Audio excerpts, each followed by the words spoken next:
বঙ্গীয় সংখ্যালঘু বুদ্ধিজীবী মঞ্চের আজকে প্রতিষ্ঠা দিবস বা সংখ্যালঘু প্রতিষ্ঠা অধিকার দিবস। তো সেই নিয়ে কিন্তু রানী রাসমণি রোডে কিন্তু একটি তাদের প্রতিষ্ঠা দিবসে তাদের প্রোগ্রাম চলছিল অধ্যাপক অহিজুল হকের নেতৃত্বে। তো সেখানে বঙ্গীয় সংখ্যালঘু বুদ্ধিজীবী মঞ্চের গোটা রাজ্যের বিভিন্ন জেলা থেকে কিন্তু তারা আসছিলেন এবং তাদের মিটিং শেষে কিন্তু তাদের একটি প্রোগ্রাম ছিল যে ইলেকশন কমিশনের অফিসে গিয়ে তাদের দাবি দেওয়া জানাবেন। তো সেই নিয়ে কিন্তু সভা শেষ করে তারা রাজপথে এক প্রকারের বিক্ষোভ দেখাতে আসেন এবং সেই নিয়ে কিন্তু একটি পুলিশের সাথে ধস্তাধস্তির পরিস্থিতি তৈরি হয় এবং এই মুহূর্তে কিন্তু ওহিজুল সাহেব কিন্তু তারা চিফ ইলেকশন কমিশনের অফিসে গেছেন, সে কি জানাচ্ছেন সেই নিয়ে কিন্তু এবং যারা এই মুহূর্তে বিভিন্ন জেলা থেকে আসছেন তারা কি জানাচ্ছেন সম্পূর্ণটা আমরা আমাদের টিভির পর্দায় তুলে ধরবো। সঙ্গে থাকবেন, দেখতে থাকবেন।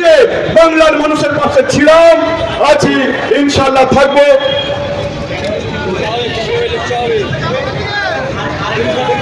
আচ্ছা, মিছিলটা আমাদের মাহমুদুল সাহেব যাচ্ছেন, উনি মিছিলটা অর্গানাইজ করছে। আলমগীর সাহেব যাচ্ছেন, বৈধ ভোটার তালিকা থেকে নাম বাদ দিচ্ছে।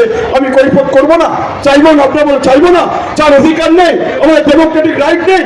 তাই নিশ্চিতভাবে সকলে ঐক্যবদ্ধ মিছিলটাকে প্রস্তুত করুন। সমস্ত জেলা সভাপতিদেরকে বলুন আপনারা মিছিলটাকে করুন। আমরা এক্ষুনি জ্ঞানেশ কুমারের অফিসকে ঘেরাও করার জন্য যাচ্ছি। সকলে তৈরি থাকুন, চলুন।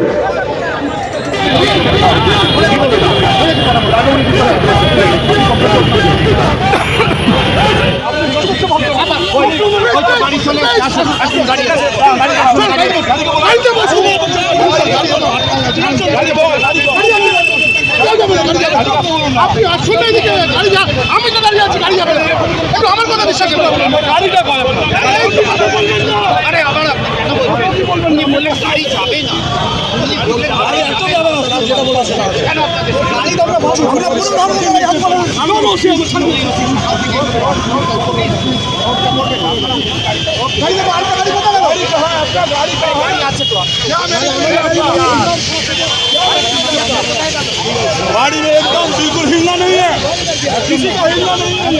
দেখুন, আমরা যে ডিমান্ড নিয়ে সিও অফিসে গিয়েছিলাম, সিও সাহেব যথেষ্টভাবে আমাদের সঙ্গে কোঅপারেট করেছেন।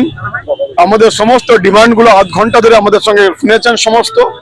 উনি ঊর্ধ্বতন কর্তৃপক্ষের সঙ্গে কথা বলেছেন এবং আমাদেরকে আশ্বস্ত করেছেন আমাদেরকে 15 দিন সময় দেন আপনারা। 15 দিন সময়ের মধ্যে আমরা যে ডিমান্ডগুলো আপনার করছে ডিমান্ডগুলো আমরা ফুলফিল করে দেব।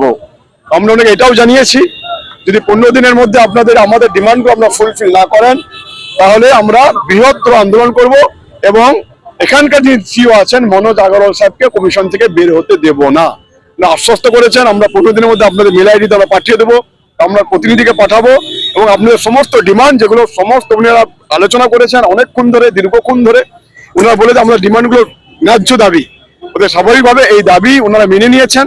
আশা করছি আজকেই ওনারা পাঠিয়ে দেবেন বলে আজকে আমরা চিফ ইলেকশন কমিশন জ্ঞানেশ কুমারের কাছে পাঠিয়ে দেবেন। জ্ঞানেশ কুমারে পাঠিয়ে দিয়ে ওনার ফিডব্যাক এলে আমাদের জানাবেন। যদি আবার বলছি এটা ওনার মুখের কথা আমরা নিশ্চিতভাবে বিশ্বাস করছি না। আমরা যতক্ষণ ভাবে লিখিত ভাবে না পাবো, অর্ডার হিসেবে না আসবে ততক্ষণ পর্যন্ত আমরা ওয়েট করে এবং বৃহত্তর থেকে বৃহত্তর আন্দোলন আমরা পৌঁছাবো। আশা করছি আমাদের ডিমান্ড ওনারা ফুলফিল করবেন।